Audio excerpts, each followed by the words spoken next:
আজকে তোমাদের দেখাবো লাউয়ের কোপ্তা কারি। তো চলো, প্রথমে লাউটাকে আমরা গ্রেট করে নিলাম, তারপর লাউয়ের মধ্যে থাকা যে জল থাকে সেগুলোকে আমরা ছেঁকে নেব।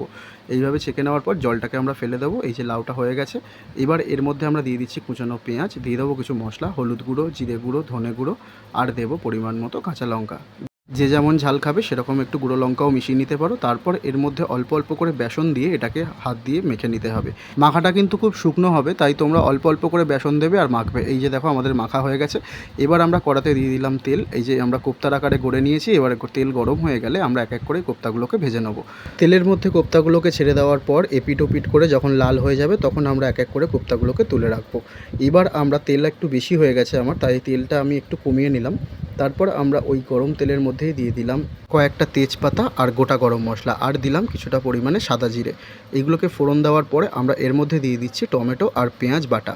এবার আমরা এর মধ্যে দিয়ে দিলাম আদা রসুনের পেস্ট। আদা রসুনের পেস্টটাকে দেওয়ার পর ভালো করে কষে নিতে হবে। তারপরে এর মধ্যে আমরা দিয়ে দিচ্ছি কিছু মশলা, যেমন দিলাম হলুদ গুঁড়ো, লঙ্কা গুঁড়ো, জিরে গুঁড়ো, ধনে গুঁড়ো আর পরিমাণ মতো নুন।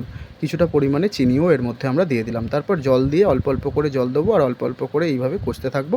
মিনিট 5 ঢাকা দিয়ে রাখার পর ঢাকা খুলে তার মধ্যে কয়েকটা কাঁচা লঙ্কা চিড়ে দিয়ে দেবো, আর যেগুলো ভেজে রেখেছিলাম কোপ্তা সেগুলো আমরা এখন দিয়ে দেবো। দিয়ে আরও 4-5 মিনিট অপেক্ষা করব। তারপর ঢাকা খুলে কিছুটা পরিমাণে ঘি আর গরম মশলা ছড়িয়ে দিলেই কিন্তু একেবারে রেডি হয়ে যাবে লাউয়ের কোপ্তা কারি।